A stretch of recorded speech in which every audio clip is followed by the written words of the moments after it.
Holy smokes, we are live. Welcome to College Football's Peek Around the Corner with your host, Greg Pflugar. We cover everything in college football because we love everything in college football. And if you do as well, please subscribe to our channel. Smash the like button if you like our content. Share the video with your family and your friends if you want to support this college football rebel outpost for sickos like you with a donation. Hit the $ where you make a comment and I'll get to your super chat as quick as I possibly can. Welcome everybody into the studio that sits on the corner of Keith Jackson Parkway and Kurt Gowdy Avenue. Do not be afraid. Do not be afraid to become a legend with your comments in the chat room and with your phone calls later in the show. And this show is going to be heavily on the phone calls. Breaking news, Tony Pettit, the Big Ten has entered into, oh boy, the Big Ten has entered the Holy Smokes Theater.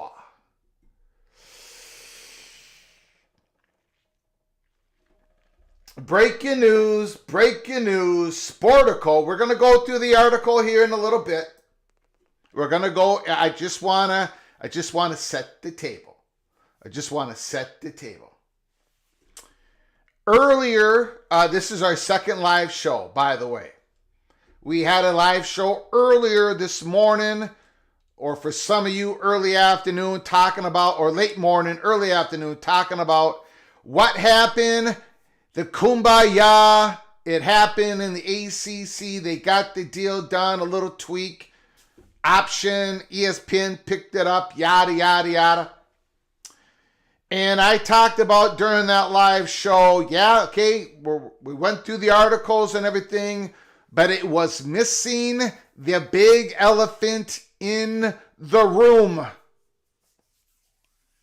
Things have changed. The landscape has completely changed since Florida State filed suit against the ACC, and the ACC filed suit against them supposedly the day before. And when Clemson went in the courtroom, and when schools were voting to sue and not to sue, and the landscape has completely changed. So when you are sitting back and you are judging the decision making of a Wake Forest, of a Duke, of a Florida State, of a North Carolina, of Jim Phillips, you've got to make it in the now, in the present. What is going on right now?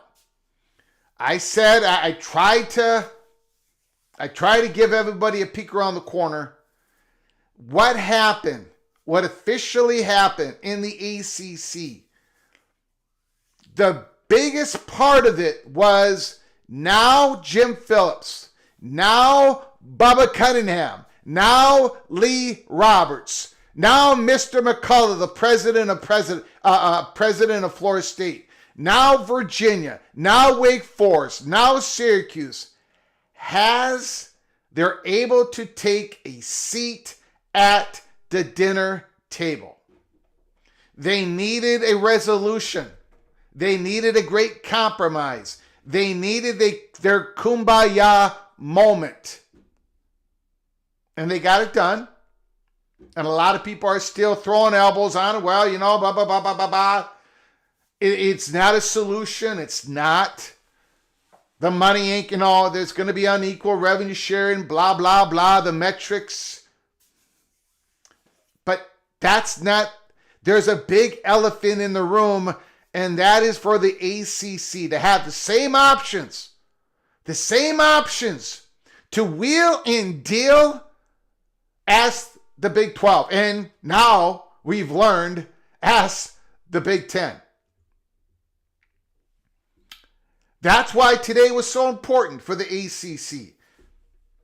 That's why North Carolina, this is what they wanted. This is what they needed. And that stake in the ground is going to be some declaration on private equity. But you know what?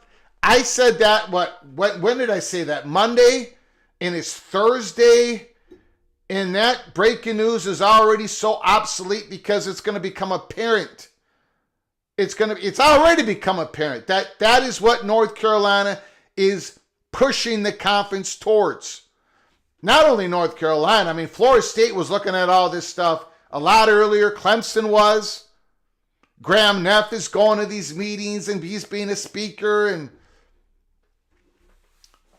there is a reason why we opened up the Holy Smokes Theater, the invasion of private equity. We did it in late 2024. And we said here at Peek Around the Corner, this was going to be the straw that stirs the drink. Now everybody's going to be talking about it. Good. Because it is the story of 2025.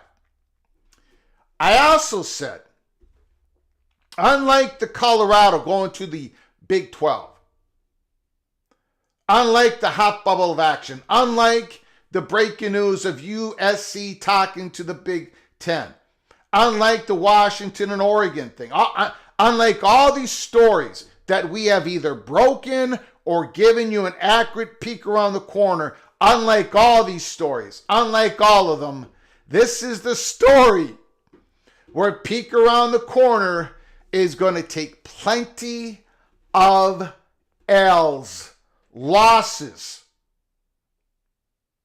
and it's going to be continuous. And I'm going to do the best I can to give you the best peek around the corner.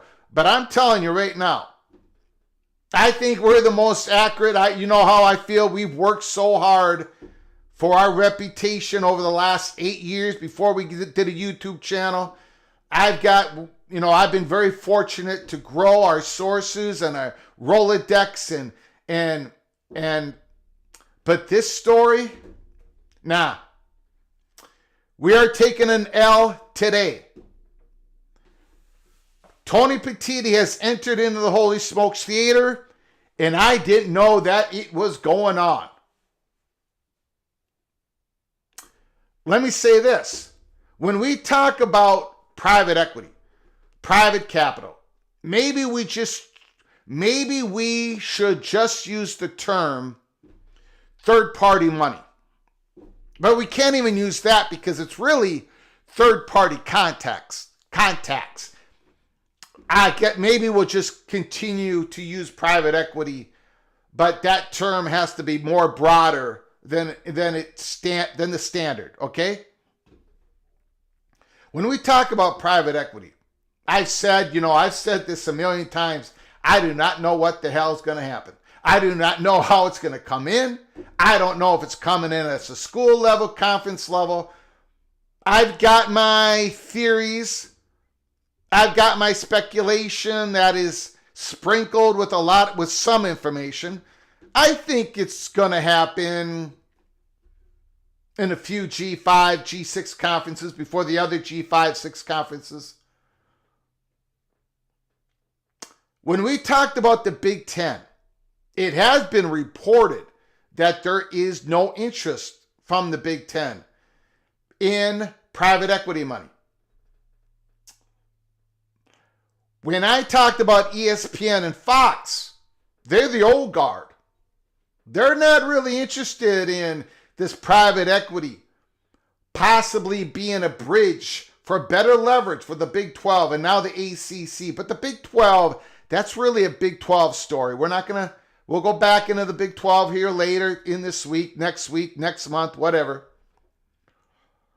But private equity, this is going to be a multi-layered story. Things are changing. When we talked, I made sure here, especially in the last few days, when I've gotten great questions from Rick and other callers, I've said, yes, Fox and ESPN, they don't want this money coming on in, but I don't know about the Big Ten institutions or the SEC institutions. They might think differently. Obviously, Tony Pettit, we're going to go through the story right now. Tony Pettit is taking bids. Bids. What does it all mean? We're going to go through the story, and then we're going to take your phone calls. Expedition Greg gifted a membership. Mr. Buckeye Mark Ruckert was gifted a membership. Thank you, Expedition Greg. Mark, when you get an opportunity, please say thank you to Mr. Buckeye. Both of you have been knighted cloak and dagger. Couple other things. I was going to do a early peak cloak and dagger episode today to drop later tonight. Won't be able to do that because we're doing a second live show, an emergency live show. Tony Pettit has entered into the Holy Smokes Theater. I'm going to say this, and I've said this from the beginning. It's okay for anybody in the PATC family, it's okay to argue that this is not good. You can say the Big Ten, not a good idea. ACC, not a good idea. The Big 12, not a good idea. The Mountain West Conference, not a good idea. The emerging Pac-12 Conference, not a good idea. I am open to that. Let me have it. Put it in the chat room. Put it in the, give me a call. We've had a lot of comments over the months because I've been covering this when it hasn't been out in the front open. Now it is. Now it's going to be all over the place. Every YouTube, college football YouTube channel you turn on, they're going to be talking about this. We've been talking about this for months because this was the peak around the corner in college football. So you can argue that it's bad, that's negative, it's not good. I'm okay with that.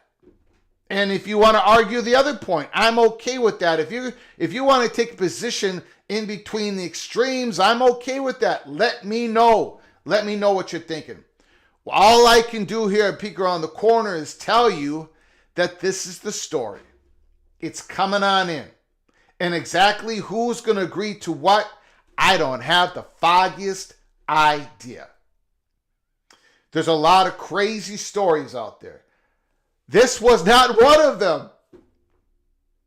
Sportical, breaking news. Let's get to it, and then we're going to get into your comments. Ryan Thomas, what happens when private equity partners, the Wisconsin Dairy Association with Omaha Steaks and the Big Ten sponsor, will you be able to handle that? No, I will not. No, I will not. Well, no, I won't. The Wisconsin Dairy Association, I'm going to have a problem with that, if that is what's happening. The Omaha Steaks, I'm okay with that unless they are in bed with the Wisconsin Dairy Association. Then we are going to have some issues. But then again, the Big Ten corporate office doesn't like the fat guy from Minnesota. So we already have problems. I have relationship problems with all the powers to be. So let's just continue on with that. Ryan Thomas, thank you for the super chat.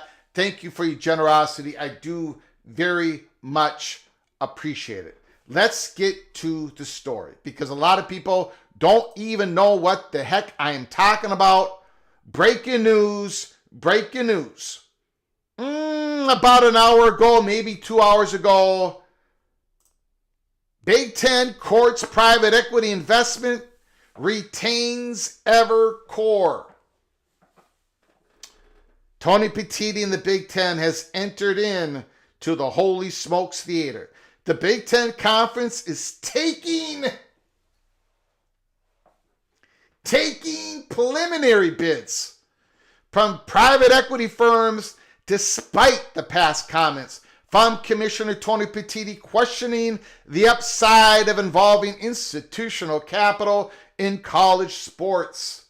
According to multiple people familiar with the situation, the conference previously retained investment bank Evercore, which solicited a first round of indicative offers from private equity firms this week. And let me make it perfectly clear. Let me make it perfectly clear. I want everybody to hear what I'm about to say because I do not shy away from it. I do not walk away from it. I do not pretend here at Peek Around the Corner. PATC. We had no idea. Zero. Zilch. Nada. No idea that the Big Ten solicited first round of indicative offers from private equity firms this week. Zero idea. I was not embargoed from telling you. I did not give it. I had no idea.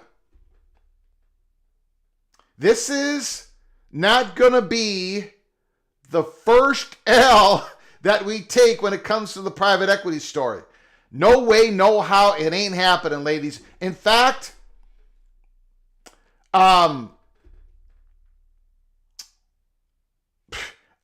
congratulations to Sportical. I mean, there is a lot of NDAs out there. We know that there is because people have told us as we've poked and prodded about the Big 12.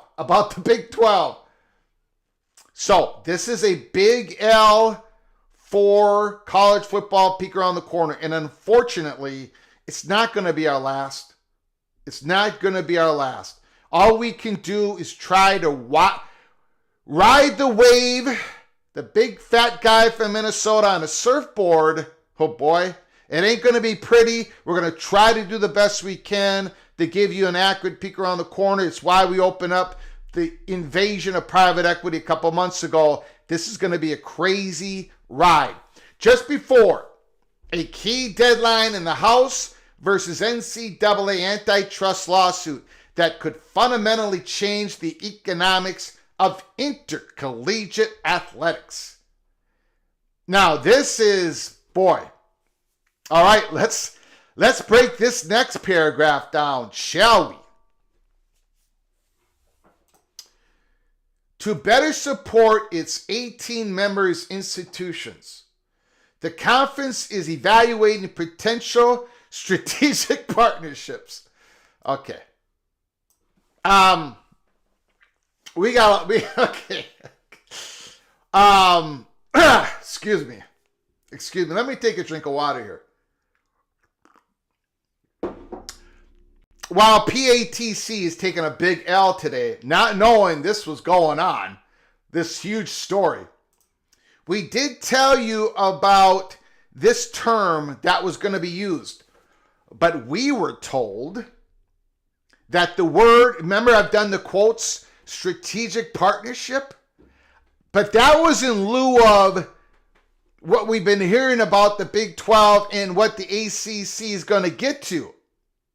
We didn't think this was going to be in Tony Pettit's statement. That's hilarious. I read strategic partnership. We were told that was what the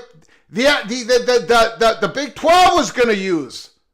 Remember, I've said that over and over. Strategic part. That was the phrase that was given to us by somebody. And here it is.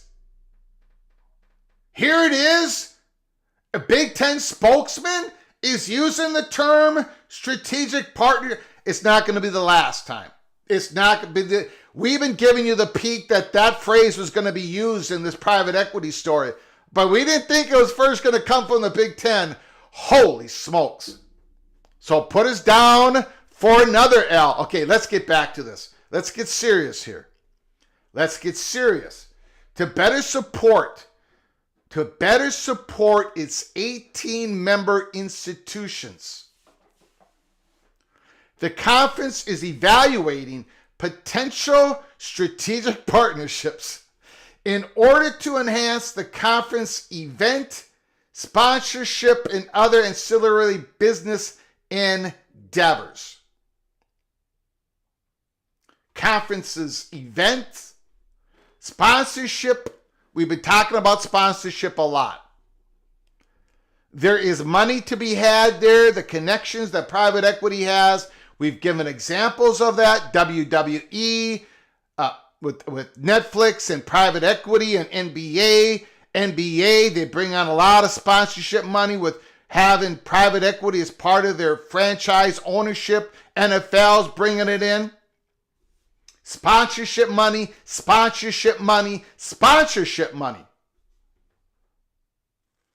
To better support its 18 members institution, the conference is evaluating potential strategic partnerships in order to enhance the conference event, sponsorship, and other ancillary business endeavors.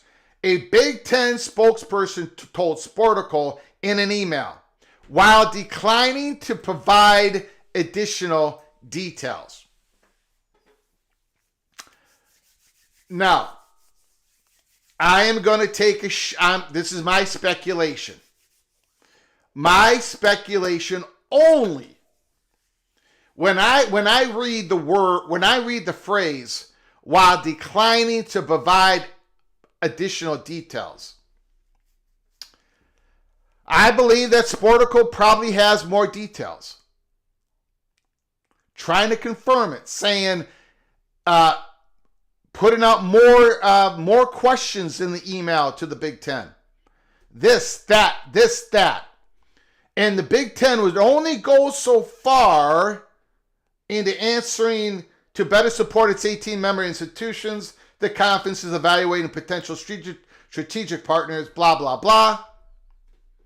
So, ladies and gentlemen, my speculation only, but I think we're going to get more information about this Big Ten, what they're doing in the coming days, possibly in the coming hours, from Sportico and other major college football reporters.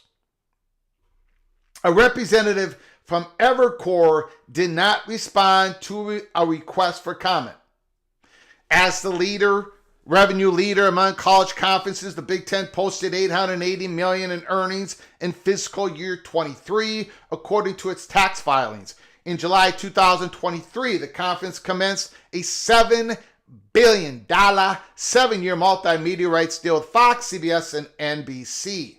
In August of 24, the league officially welcomed 4 former Pac-12 stalwarts: UCLA, USC, Washington, and Oregon, thus expanding its roster to 18 schools. Discussions about private equity in college sports initially started at the school level, with Florida State leading the charge, the Seminoles. In 22, the university began talks with private equity giant 6th Street, and we do know one of the bars in Chicago that they had a meeting, or at least a dinner after a meeting. We gave you the peek around the corner on that. That was not about the Big Ten. That was about a private equity meeting with giant 6th Street. Allegedly. And later Arctos partners under an initiative dubbed Project Osceola. However, as reported by Sportico, those talks effectively stalled by late 23. Well, they did stall. Florida State ran into the problems. Same with Clemson, same with North Carolina, same with Phillips, same with everybody. Instability in the ACC. But with that kumbaya moment that the ACC had today, now they can have serious discussions. They can sit up at the dinner table sitting next to Brett Yormark. They can do it now. Well, they're going to really be able to do it now once Florida State and Clemson walks out of the courtroom. In June, CBS Sports reported that the Big 12 was considering an $800 million to $1 billion investment from CVC Capital Partners in exchange for 15 to 20% stake in the conference. Since then, the Big 12 Commissioner Brett Yormark has been public in stating his interest in bringing on PE partners, as has the American Conference Commissioner Tim Pernetti. I'm also going to put out there the Mountain West Conference. Gloria. I'm just saying. I ain't saying, but I'm just saying. But the recent moves by the Big Ten, which generated 72% more revenue than the Big 12 23, represent a major development.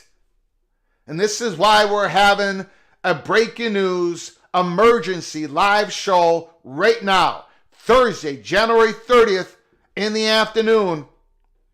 But the recent moves, Sportico has more information than it's alluding to in this article.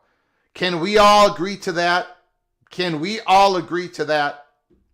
But the recent moves by the Big Ten, which generated 72% more revenue than the Big 12, represents a major development given the conference size and reach.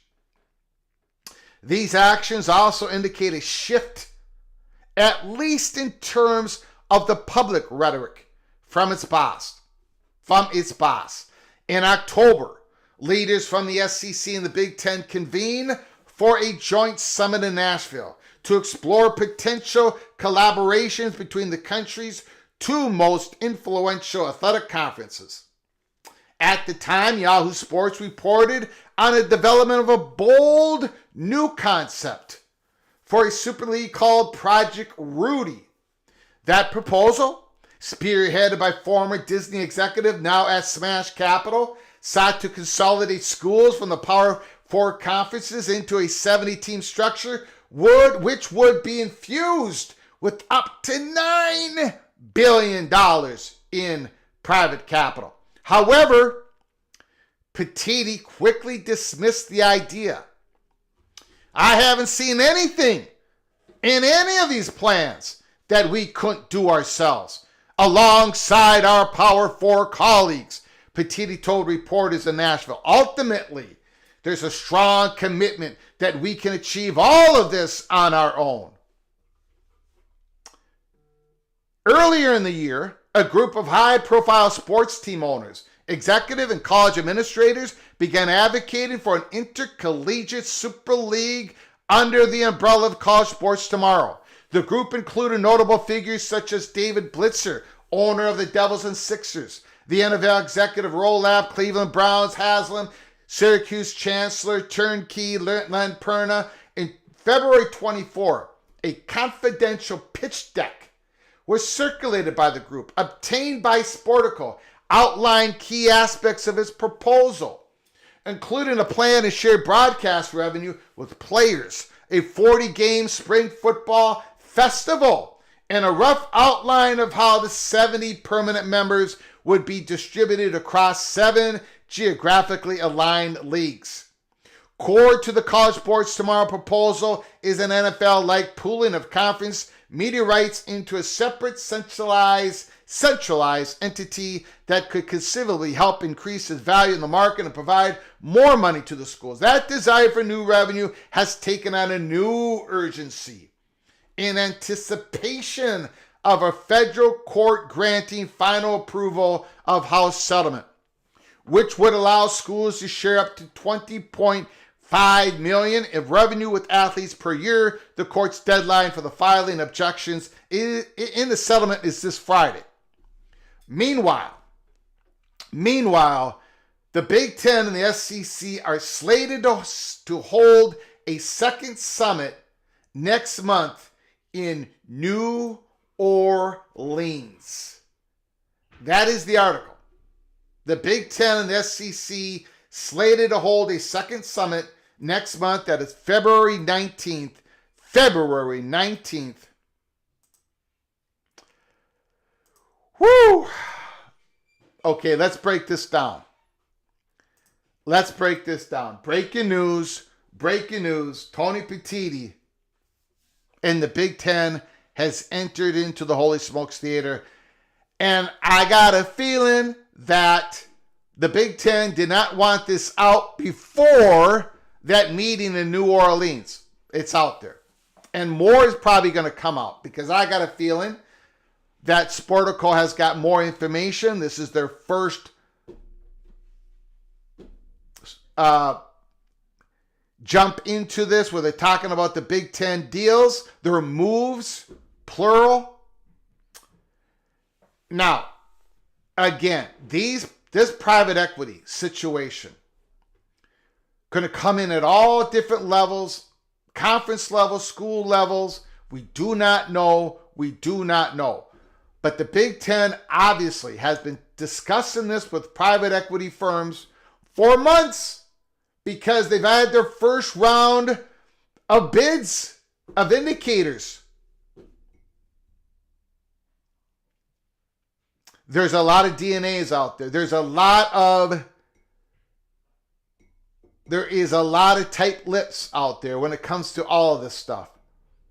I've been complaining about this since we started talking about private equity, the invasion in 2025. But Sportico got the goods on the Big Ten. Now, I am very, very, very pleased. Very pleased that this article did come out because hopefully this sets the context. This sets the context of what the ACC just went through and why they did it.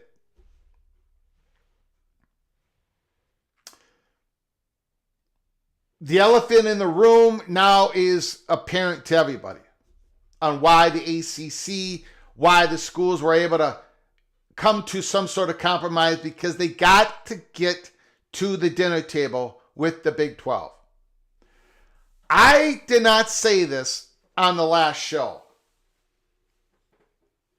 earlier today, and I'm glad I did not say it, because I wanted to close the show, and I did not do it, but I wanted to close the show by saying, okay, this is all going to come into focus for everybody once you hear the very real info about exactly what the Big 12 is working on. When that happens, things are going to change. People are going to look at what the ACC... Okay, I understand. I understand why Florida State is acquiescing somewhat, Clemson somewhat. They still might get a little bit of a deal when it comes to bringing down the cost of leaving the conference in 2031, whatever. But that is what is... I thought, and I thought, and I was going to make some phone calls to some friends of mine that are in the chat room and talk about this as well. I'm glad I didn't. I'm glad I didn't say it, because it wasn't the Big 12. It was the Big 10. Sportico getting some goods on the Big 10. So hopefully that changes the context of what you witnessed today. And hopefully people understand why we at Peek Around the Corner have basically said 2025, we open up the Holy Smokes Theater, the new drama, the invasion of private equity. I had no idea, none whatsoever, zero, zitch, nada, that the Big Ten was taking some sort of first round bids on sponsorship or whatever. We don't know exactly what the Big Ten is looking at here in their first foray into private equity. I think we're going to learn more here pretty shortly, because now that Sportico put out this article, you know all the players out there. You know Nicole Auerbach, Ross Dellinger, Brett McMurphy, all of them are now on the phones. They're poking and prodding. I wish I could poke and prod, but we got to do a live show right now. And I will do some poking and prodding, but I'm telling you, this story is not like all the others.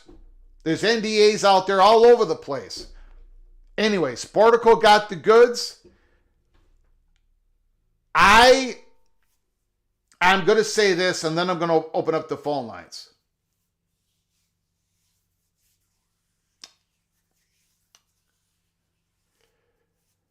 Whatever this Big Ten first foray into private equity, I think it's going to look a lot different than the Big 12s. Right? I think it's going to look a lot different than the ACC, AAC, Mountain West Conference. I think it's going to look different. I think it's going to be on the margins a little bit. Probably going to bring in a whole lot of money because it's the Big Ten. I think other conferences are probably going to be more aggressive. Bigger deal. Maybe a different model of investment. I don't know. I'm just speculating here.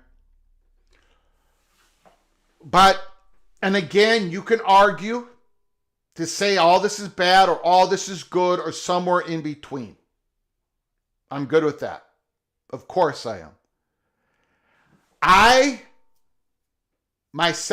going to hold back as much as I possibly can on judging these deals.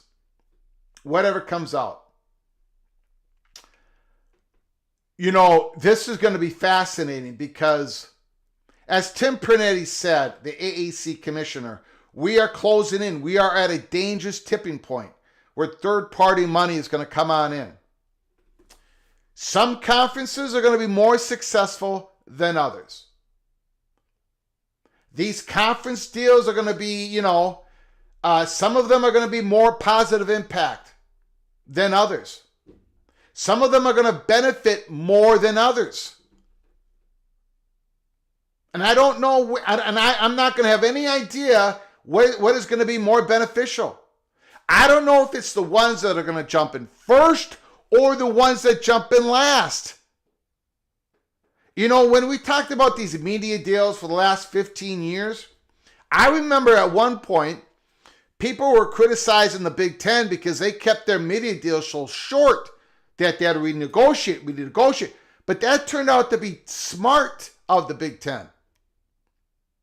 So I don't know. I mean, we're gonna find some deal, sponsorship deal from the Big Ten, or may go, wow, they're making that much money, more money, and wow. But then suddenly, maybe the Big 12 comes over the top, or the SEC comes way over the top.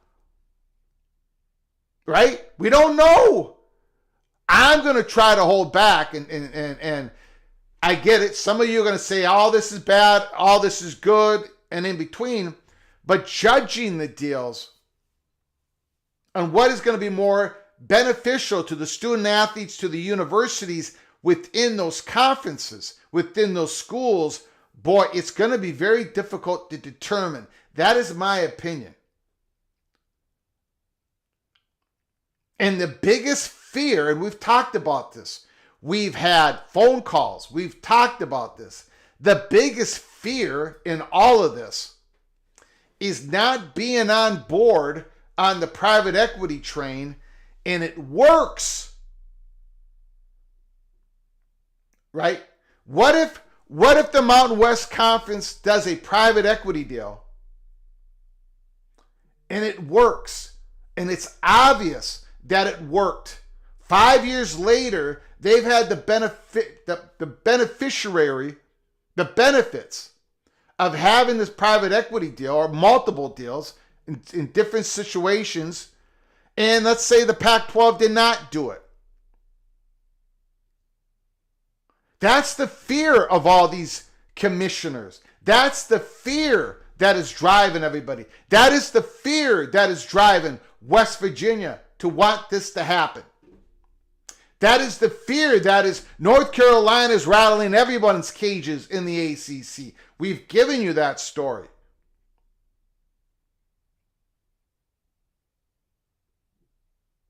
I don't know. I mean, look, maybe Tony Pettit knows that the SEC is doing the same exact thing. Fear. They don't want to be left behind. They don't want to lose advantage over the other conference or a different institution. We're going to open up your phone calls right now. Let us know what you're thinking. Again, an emergency live show. Big Ten. Tony Pettit has entered into the Holy Smokes Theater. Phone line 763-260-1333.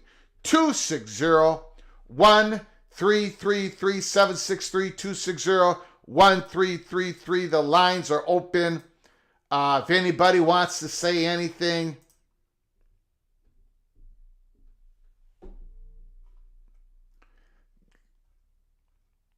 Wow. Woo, daddy.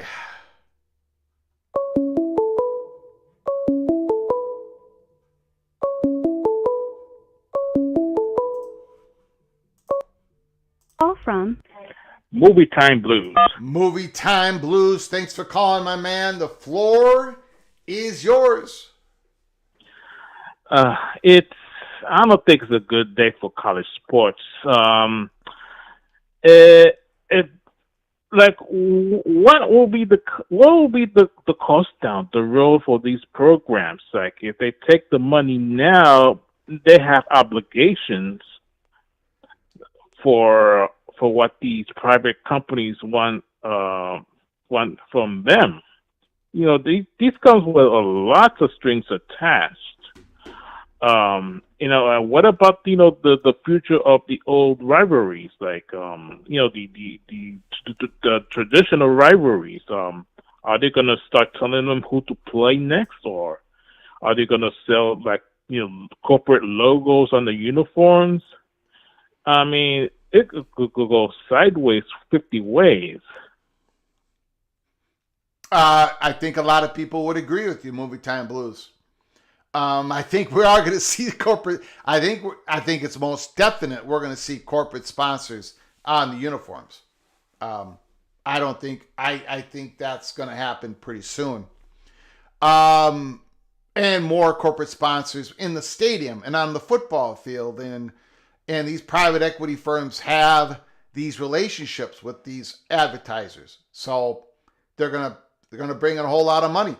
I will say this, I'm only bringing this up as a counterpoint. I understand what you're saying, and you're speaking for a lot of people, Movie Time Blues. I will say this. I think people would be shocked. Most people here in the chat room, if you could go walk into your athletic department, your university, and give your athletic director a shot of truth serum, I think a lot of people would be surprised how strapped they are. Cash strapped, almost all of them are. Now, there's some schools in the Big Ten, some schools in the SEC, they're printing money. They're not going to have any problems. But there are schools in the Big Ten, schools in the SEC, and the entire ACC and the Big 12. And this rev share era, it's a tough one, man. It's a tough one. If you opt in, which everyone's doing, at full price, which basically everyone's doing, they're gutting other stuff that they need. They're probably not doing debt service payments on something, or they're not putting the money into whatever the cost of a athletic department is. Some of that is being avoided for a year or two until they get some other money stream in.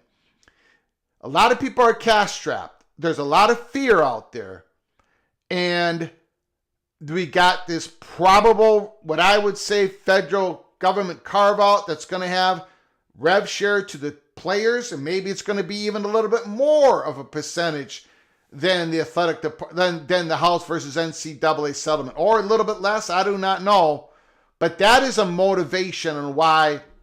Look, we're trying to pay our bills now. Movie Time Blues. I don't know if you watched our earlier live show today, but there was breaking news that Michael Alford, the athletic director of Florida State, going to the Florida Board of Governors with the University of South Florida athletic director, going to the Florida Board of Governors and trying to have a law change in the state of Florida that the athletic department of Florida State could go into the coffers of the institution of Florida State, the auxiliary funds, grab some of that money to help pay the bills at the athletic department, even with this new ACC Kumbaya contract. So that is the future that we're looking at. That is the motivation. There's a lot of fear out there to do it. There's a lot of fear not to do it. But go ahead, sir. The floor is back to you. All right. So basically, Pettit is basically signaling that he's getting pressure from many of the programs within the Big Ten. Good question. I do not know. I don't know that. Yeah. I mean, I know that. Look, I'm gonna use the University of Minnesota for example. We are strapped. We are probably the fourth or third lowest revenue athletic department in the Big Ten. We're probably sitting at 14 or 15. We're strapped, baby, because we don't want to cut any sports. We've got money into Olympic sports that other universities do not do. We invest in like our hockey programs are things that other universities don't have, at least to the extent that we have it. We're strapped. Even with this new media agreement, we are strapped. So I don't know if the University of Minnesota, I do not know, obviously, internally, the presidents and athletic directors have spoken to Pettit about this, and he's had these meetings, these clandestine, these cloak and dagger meetings with these private equity firms. So there must be some pressure, but it wasn't in this article, and I cannot speak on it. Well, but these athletic directors have years of experience, dealing with budgets. The I understand that there's new cost that's come down that they didn't anticipate, but they should have foresaw some of the other expenses and had a plan, like a rainy day fund. Maybe had a rainy day fund that when unforeseen circumstances emerge, that they could help cover those added costs. uh, Um, and it becomes a perception issue as well, because if none of these programs can balance a budget, what additional money could do for them if at a later time they get back to where they were before. can you hold on for a second? Sure. Um,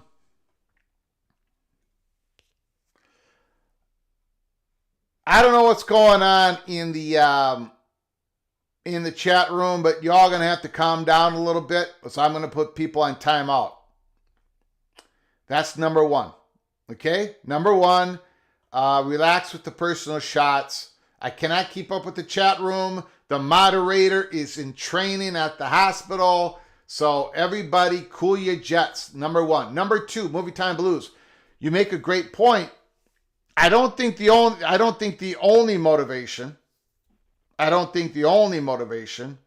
is for because people are cash strapped. I think they probably believe that this could be a great deal for the Big Ten. You're going to bring a whole lot more sponsorship money, and yeah, some of that money is going to have to go to the private equity and however deal that is made, but they probably think the benefits outweighs the risks. They probably think it's a good deal, just like all these other professional franchises. It's been beneficial to them. So maybe that's part of it. Well, we'll have to see how this comes out. You bet. You bet. Yeah, man, we are very uncertain times right now. Yes. Yes, we are. And yes, we are. The programs that really can prepare, they're going to be survivors. And yeah. I mean, if we get conference level third party money coming in, influence, and all that stuff, I mean, the decision makers are going to be judged on how they decided on this. And we're probably not going to have a clear understanding of the benefits and risk for a few years down the road. But, like a Tony Pettit, he's going to be judged on this. Sankey, whether he does it or not, is going to be judged on this. Brett Yormark, Phillips, right? And if schools do school level investments, and I think they will, because there's a lot of knocking on the doors. Once that House versus NCAA becomes official, if it does in April, and implementation in July, before that thing falls apart, whatever, I think we're going to have a rush of deals being at least passed around and possibly made official. I think Title IX is fracturing a huge deal into all this. Title IX is becoming a real headache for these colleges when it comes to athletic spending. Yeah. So on the ACC,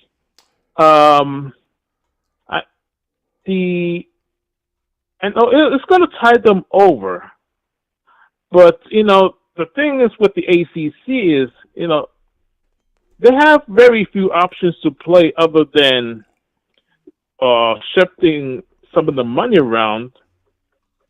But they need a real clear leadership on how to, create new revenue going forward. That is what the event of today was all about. It was, the ACC has not been able to be up at the dinner table with the Big 12, with the Big 10, with the Mountain West Conference, with everybody else when it comes to private equity or some other third party model. They have not been able to be up at the table. They haven't been able to have serious discussions with sponsorships, or maybe they have her recently because they knew that this kumbaya contract moment was going to happen. But this is what North Carolina has been wanting. This is what they've been driving for. They needed to get this done so they can go forward in this new era of this massive money wanting to come into the college football space. And eventually, all these conference rivalries, they don't mean anything. All the schools are faced with this challenge.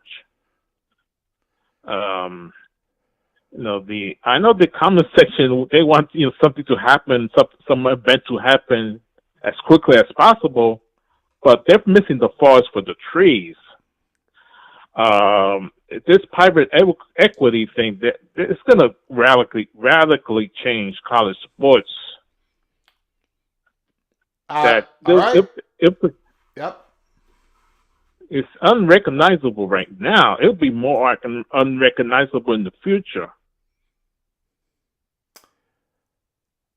So I'll let you go now. All right, man. I appreciate Movie Time Blues. Thanks for the call, sir. Call again. No problem. You got it. Thank you so very much. Right.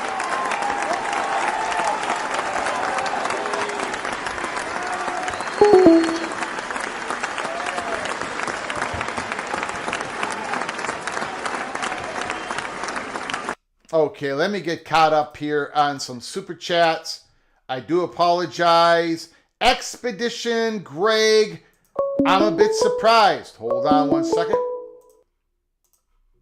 Call from Immaculate. Immaculate, can you hold on for a moment, please? Absolutely. I apologize. I know you're a busy man. I'm all behind here. Expedition Greg, I'm a bit surprised that B. Tim and his associates didn't know anything about this happening. Thank you for the super chat, Expedition Greg. Well, I took the L. I took the L for them and myself. How many people did know this? Sportico found out, and I think a whole lot of people are scrambling right now to get the story. Yeah, we are not infallible. We're not all knowing. No way, no how. I can tell you this. We did not know that was going on. Thank you for the super chat. I do appreciate Expedition Greg for keeping the lights on here. We got one more. Ryan Willie, the Minnesota might have a decent basketball team. Because of the private equity deal? Probably not. Probably not. I do not see a direct connection. I don't believe the Golden Gophers. I don't want to rip on my Gophers today. I do not want to rip on my beloved Golden Gophers today. Thank you, Evil Badger, for the super chat. Thank you so very much for your continued generosity. Mr. Immaculate, Mr. Hawkeye, the floor is yours. Well, quiet day, Greg. Yeah, quiet day, nothing going on. I'm falling asleep. I was so busy this morning, and all of a sudden I come to look in late in the morning, and everything is happening. The ACC situation, I don't know. Only thing I'm taking away from it is that Notre Dame has got that conference in a grip, and I'm just going to leave it at that. Yeah. As far as this PE stuff, though, from what I'm seeing and feeling over what was in this article, I think maybe the term private equity is not being used correctly. It's just everyone's gotten used to using that term. But I don't think that really describes what they're saying they're doing, because they don't even really say it. They say strategic partners. The partners would be like, well, yeah. Let me take a step back on that. I have been told that that's the term they're gonna use.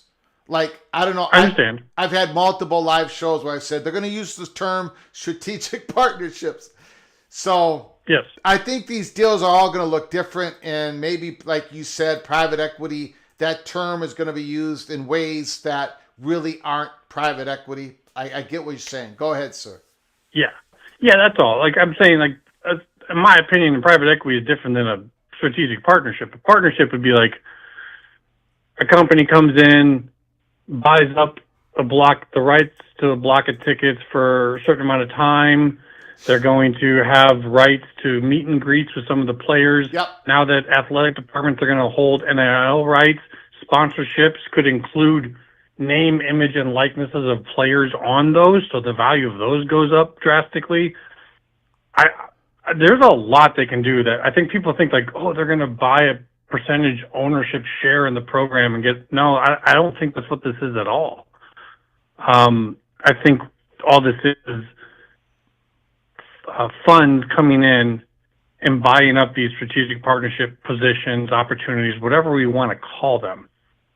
And then they will have the ability to then market those, sell those, take on partners of their own, and then the team, the school, the athletic department, the conference takes their cut.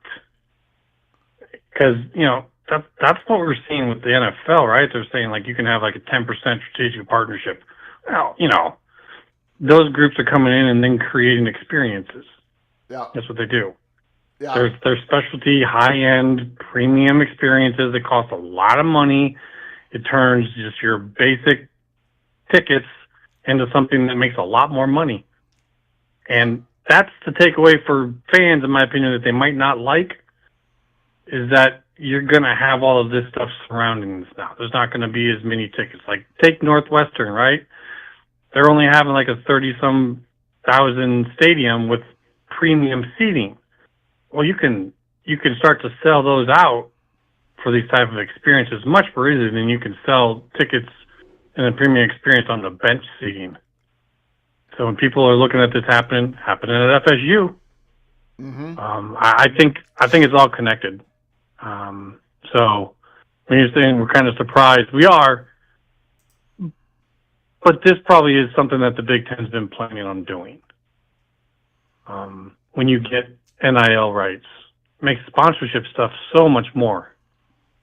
When you have your players that now you can kind of market for, I say meet and greets, but there's plenty of ideas, I'm sure. I'm not in the industry. I don't know what all the opportunities are. Mm-hmm. But to me, someone does a meet and greet along with one of these, fan experiences, there's a lot of value there. Oh. And you can market that with a name, image, and likeness. It might not seem like a big deal, but when you're trying to sell this and you can put the player's face on, hey, you're getting a chance to meet with so-and-so. There's a lot of value to that. I think that's where we're going here with this. And, I know go ahead. I'm sorry. In one of the, I see people talking about casinos and Florida State and everything. These conferences were in discussions with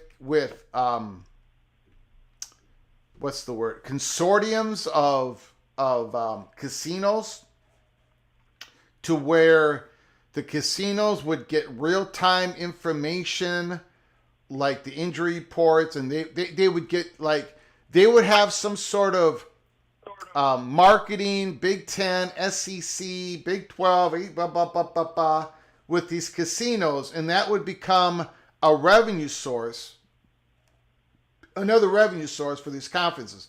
We had discussions about that last year. We had the discussions about year before. I've asked about all that stuff. Why did that not happen? And I was told that because the deals that they can make, these conferences, are going to be a lot better with private equity as their partner, because private equity is up and down those casinos. Okay? They're involved everywhere. So they're going to be able to give the best sponsorships, everything to. So if you're going to see this connection with these consortiums, with these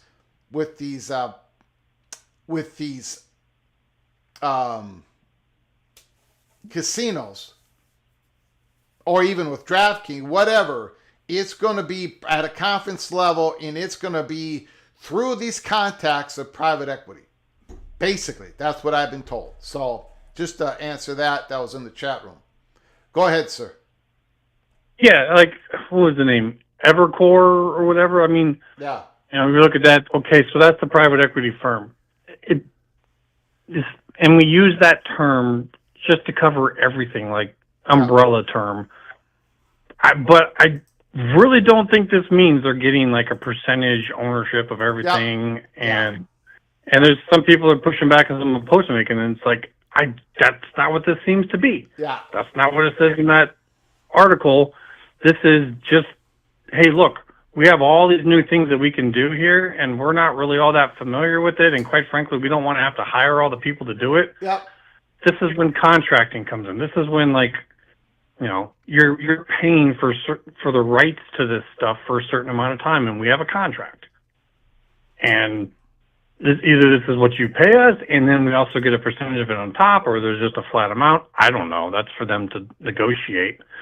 But this, you know, I guess my caution is this doesn't really feel like private equity as much as it's like what people are saying, just get investment. That's what this is. Like, this is just investors looking to get a hold of rights to certain things that have value. I don't know. Seems like just business as normal. I mean, NFL's already doing this stuff. The Premier League, like over in football, English football, that they've been doing this stuff.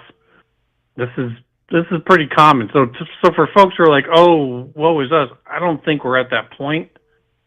But just understand that there's going to be some changes to the game day experience when this comes in, and that's fortunate or unfortunate depending upon the perspective of an individual. Yeah, true. Yes.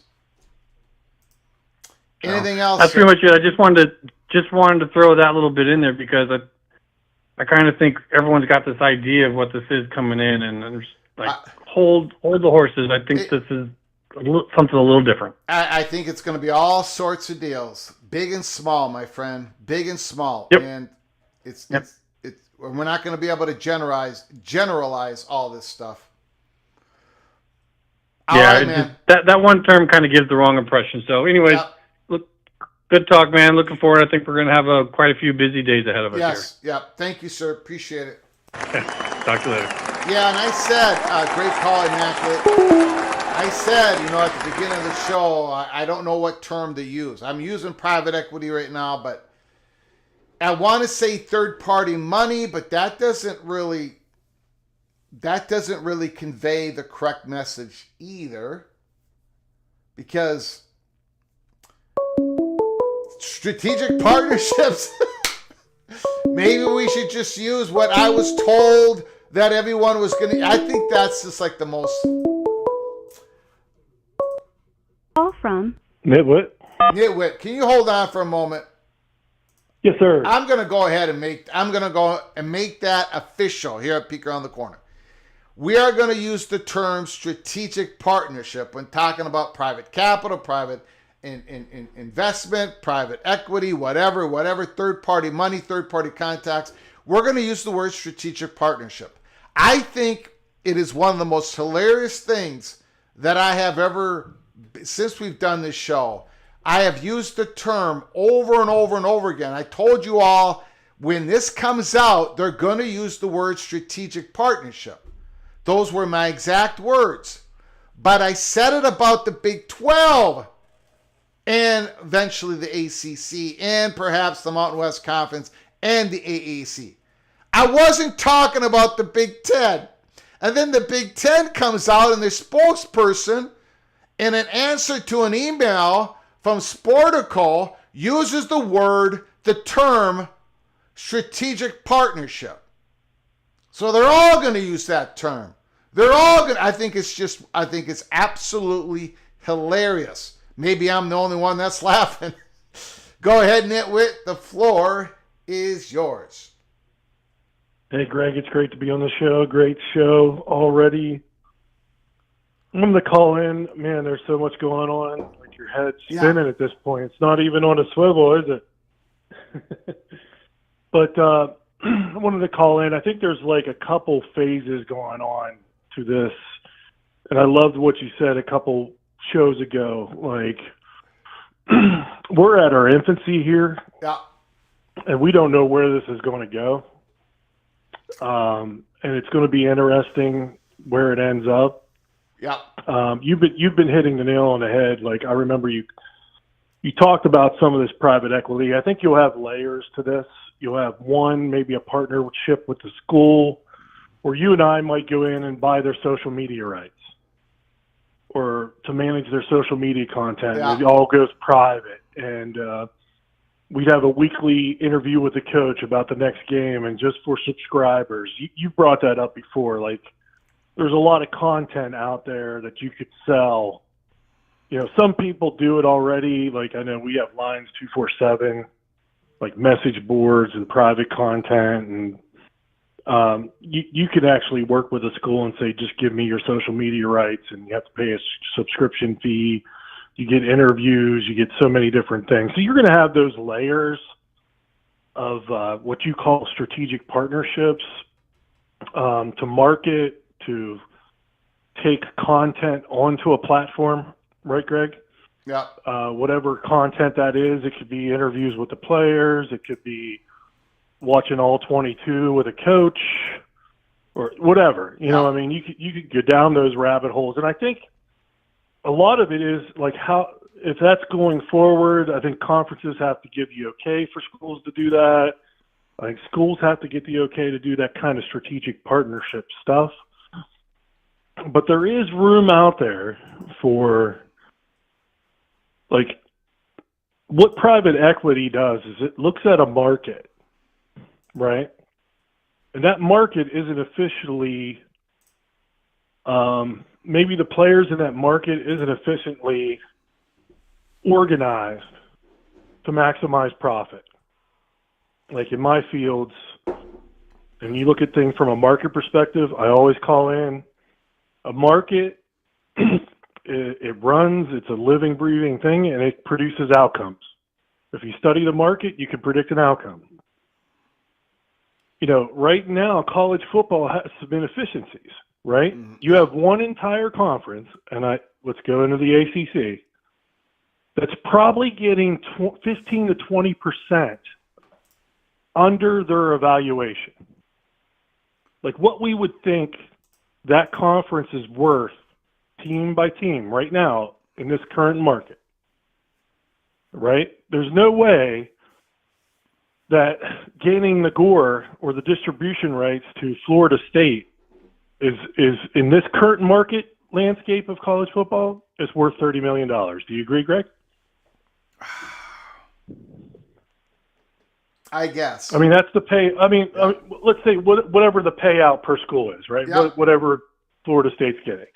Let's say, what is Florida State getting? Is it 30 million per school, or what is it? I'm not sure. They're getting about 19 million on the 20 million on the tier 1, and then they're getting about 4, 5, 6 million on the ACC network, and then they're getting about 8, 9, 10, 12 million, whatever, on your tourney credits, your bowl tie-ins, and then they're going to get distribution playoffs. So they're probably in the mid 40s, low 40s right now, going to climb up to close to 50, something like that. But what do we talk about that compound? We've talked before about every year that goes on, they're $20 million behind. Oh, they're more than 20 million. Yes. 30 million. Yeah. Right. Yeah. So that's what private equity does. You and I could go in there and be like, okay, I'm going to take these 8 schools and I'm going to buy their grant of rights and I'm going to distribute those schools in a better way, a more efficient way, something that's going to maximize their value. And I'm going to make $2 million per school on it or whatever. You know what I mean? Like, like that's what kind of like private equity or an investment company that's buying companies and restructuring them. And like, so, I mean, there's different layers to it all, but I just wanted to call in and like talk about a little bit about the ACC in the sense of, I know you said this is the grand compromise and you're focusing on North Carolina. Like, I think the death nail in that is the 2036, man. I think a lot of schools were hoping that they would decrease that score and, that they would have an opportunity. I know you said they might in 2031 or whatever. And they're still reporting that they're trying to negotiate that. I don't think it's going to happen. I don't think it's going to happen either, and I think that's going to be the death nail to the ACC. But maybe they can lower the cost of getting out in 2031. Not just because it's shortened years, but per year. Maybe the cost. Maybe they can bring down the cost a little bit. But yeah. But then that also increases how many schools would be willing if they had to dissolve the conference. Yeah, that's out there. So yeah, I agree. I agree. I mean, like that kind of highlight, like that's what I mean today. Like you have all these things out there. You've just systematically increased the likelihood of somebody thinking now, man, we got to dissolve this conference. And a school might be like Louisville. No one talks about Louisville. I know everybody talks about all the big things. You would imagine a school like Louisville can't wait to get out of the ACC. And I think what's going to happen over time is you're just going to keep losing money. And as you get in this constricting environment where those pressures, you're in a pressure cooker, man.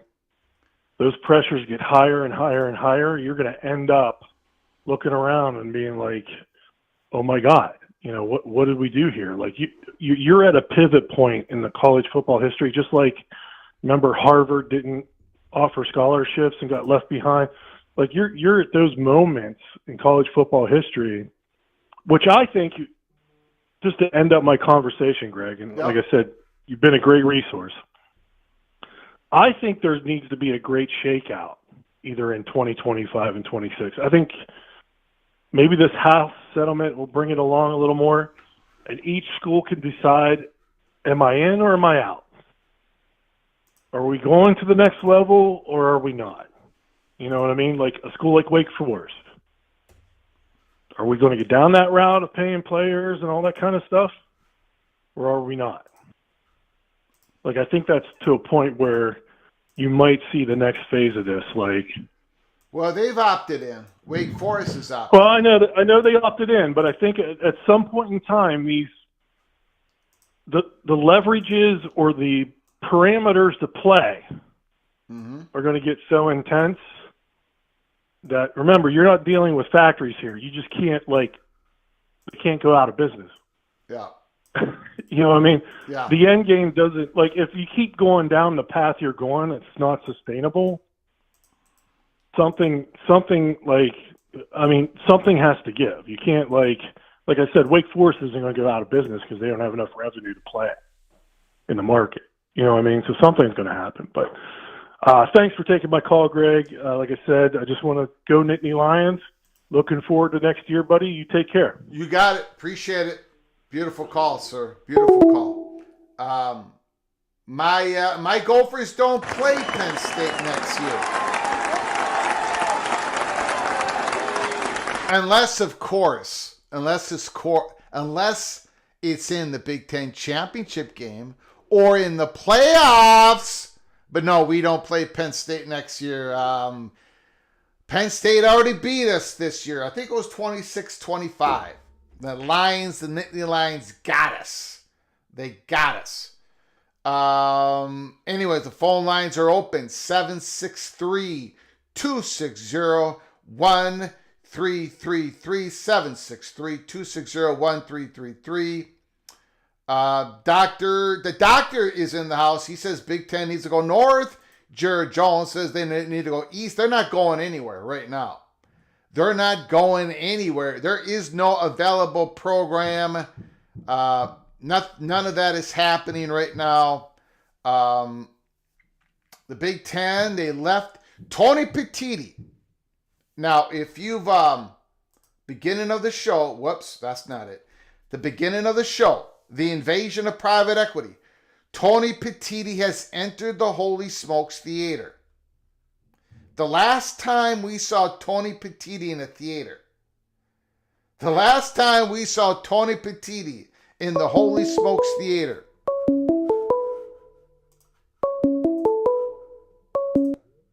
Call from CFB Plus. CFB Plus. Can you hold on for just 1 second, please?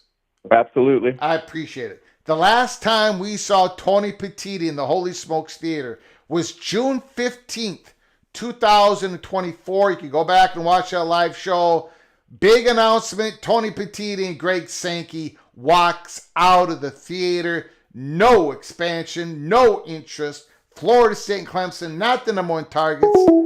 And now we see Tony Pettit coming back into the Holy Smokes Theater for the first time since June 15th of last year as the Big Ten walks in, is talking private equity. I think we lost CFB Plus. Give us a call. I did not hang up on you. Give us a call. Phone lines are open. 763-260-1333. Terry Kane says the Big Ten just needs, I think he wants to say just needs to go away. Again, give us a call. 763-260-1333. I lost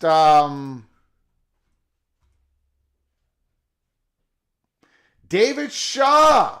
Former Stanford head coach David Shaw and the Lions have agreed to terms on a multi-year deal. Passing game coordinator. Former Stanford head coach David Shaw, an agreement with the Detroit Lions.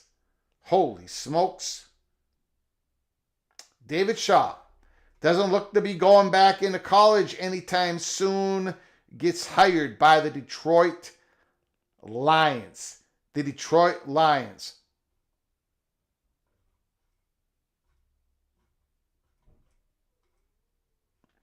And just for, college sports fans, here is the college baseball national champion odds. Texas A&M number 1 at plus 600 in Vegas. Virginia, LSU, Tennessee, Arkansas, North Carolina, Florida, Oregon State, Wake Forest, Clemson, Florida State, Duke, Georgia, in Louisville. Those are your national champion odds from plus 600 to plus 3,500 when you're talking about the top 14 teams in college baseball. Where is my beloved Golden Gophers? I don't even think they're listed. I don't even think Minnesota is listed. Holy smokes. They are off the board. Shame on those Vegas guys. Call from Moen is on the line. The evil Buckeye calls twice. Holy smokes. The floor is yours. Well, Ryan Willie's an evil badger. I'd prefer malevolent Buckeye. Malevolent Buckeye. Okay. Yeah. All right. I disagree with you, Greg. I don't think that the Big Ten didn't want this story out there. I think the Big Ten very much wanted this story out there. You see the ACC news broke and private equity for the ACC, and immediately the Big Ten jumps out and says, oh, by the way, private equity companies that might be bidding on ACC products, we got a better product over here. But they've already taken the rounds, right? They've already done the work. They've got the first rounds of bids already in the books, it sounds like. They absolutely do. But now those bids can go up, Greg. Yeah, I mean, yeah. Now they can say, well, look at this. Now it's out there in the public. We've got more people interested. This one's coming to us. That one's coming to us. So maybe they told Sportico first, right? Maybe they again. Got it. This story did not get out there by chance, and it did not get released the afternoon after the ACC made their announcement of their deal. You are either on something or onto something, and you might be onto something, my friend. That is a very good point, because this ACC situation was all about getting to the dinner table with private equity serving options, food on the table. You could be right. You might be right. Yes, and with this announcement, Greg, it firmly puts the ACC at the kids' table, and the Big Ten sitting at the big boys' table. Okay. Well, that was the case anyways, but I'm trying to make it a visual of ACC getting an opportunity to at least choose either the apple pie or the pecan pie, the same choice that the Big 12 has. That's what I'm trying to illustrate. Absolutely. I get what you're trying to illustrate, Greg, but I think if the Big Ten and the SEC are talking private equity now, it's going to leave the ACC and the Big 12 with less options, not more. And I think those options, and I think the Big Ten and SEC are going to be quite satisfied to wait and let the ACC and Big 12 set the price before they go to their private equity investors and say, okay, this is what they got. This is what we want. And of course, these deals are going to be not only different in monetary, but different in models, I think. I think there's going to be different deals. But anyways, Moen, we've been reporting that we were told, and we said this quite a while ago, a few weeks ago, a month ago, I don't know, been a while, where we were able to report that there's going to be a private equity umbrella type of meeting with institutions of the Big 12 and the ACC in the early spring. I don't know if you've heard me say that, but that is what's going to happen. It hasn't been announced yet, but it's going to happen. We don't believe that the Big 10 is involved or the SEC is involved. So maybe, possibly, there's going to be some volleying back and forth. Maybe the Big 12, knowing that they're not going to be able to grab any ACC schools for a while, or vice versa, maybe they come with their own advisory board. Maybe they come to a deal with private equity together. Maybe it won't be just at a conference level. Maybe it'll be at a multiple conference level. Maybe they'll build their own little super league to counteract the individualistic evil Big 10 and the individualistic evil SEC. What about them apples, Moen? I still think the valuation would be a little bit higher on the Big Ten and the SEC, just based off the fact they control, or they're in the area of 75% of the nation's population. But what I'm interested to see, Greg, let's see if we hear a story come out tomorrow about the SEC and private equity. I think this is going to be the avalanche here. I think we're going to get more stories. And thank goodness we got the theater. It's been open since the first week in December. And Moen, I don't know if you caught this, and I said it on your show. If you go back and see the tape, I've said it here a few times. I put up the fingers quotes. I said, when they're talking about when the Big 12 and the ACC, when this all happens, but I was talking about the Big 12 on your show, I said they're going to use the word strategic partnership as their wordage, because that's what we were told. But in this Big 10 spokesperson email back to Sportico, they're the ones that use the term strategic partnership. So I thought that was pretty funny. But I think that's where we're heading to. I think we're going to get more and more and more reports about strategic partnerships between Big 12 and private equity, private capital, whatever you want to call them, and the ACC are now going to start building that up in the Big 10 and the SEC. Definitely, Greg. I think the Rubicon was crossed today. Yeah. I think the die has been cast.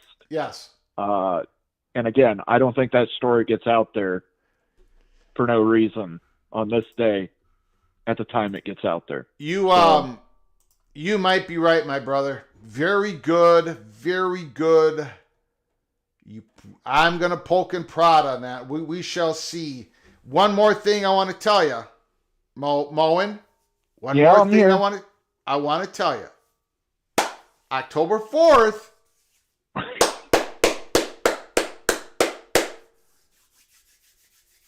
Go for Scion time. Huh? It's Julian Scion time.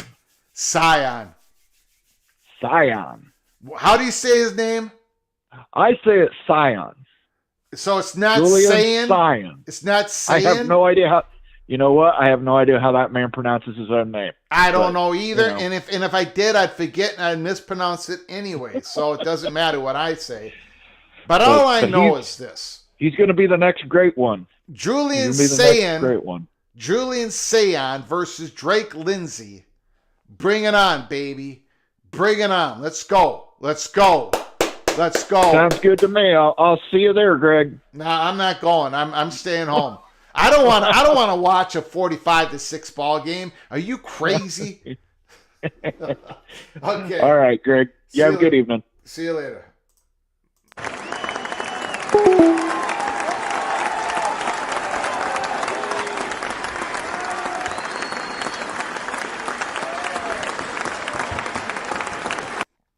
The disappointing, Jared Jones, the disappointing part of it is, even if I say it correctly today, I'm not going to say it correctly tomorrow. That is the problem. That is one of many problems of the host of this show. Okay, we're going to go off the air. We've been on the air for an hour and a half. We did an earlier live show that we were on the air for 2.5 hours. So we've done, I have no idea.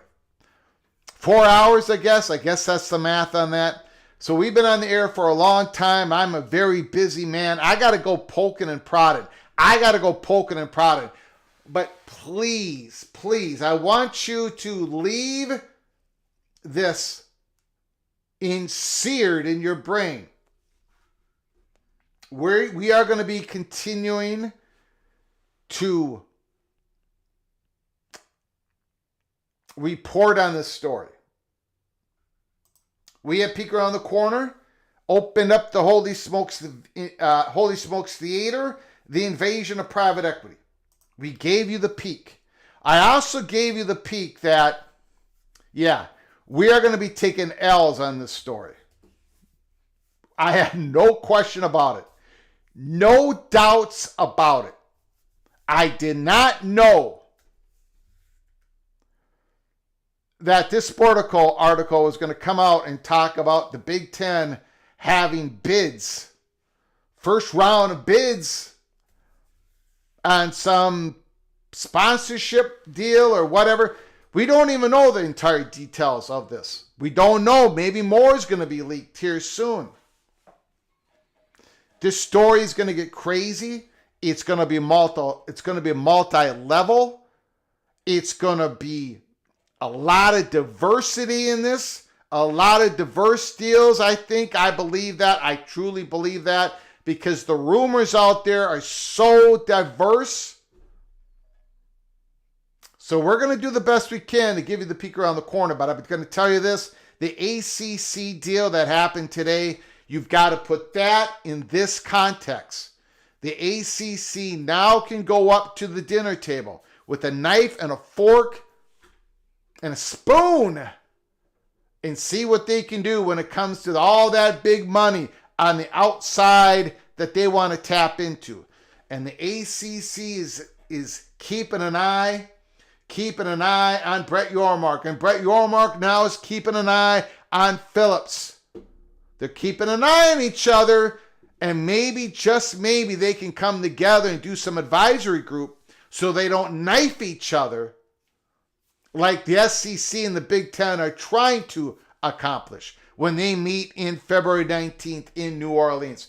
If you're new to the channel, please subscribe. Smash the like button if you've liked our content today. Please subscribe and turn on your notifications. We are in for one crazy ride, and where it all ends up, I have no idea. But let's do it together. Until next time, from all of us at College Football's Peek Around the Corner to all of you, please, please, you all take great care of each other. Thank you so very much.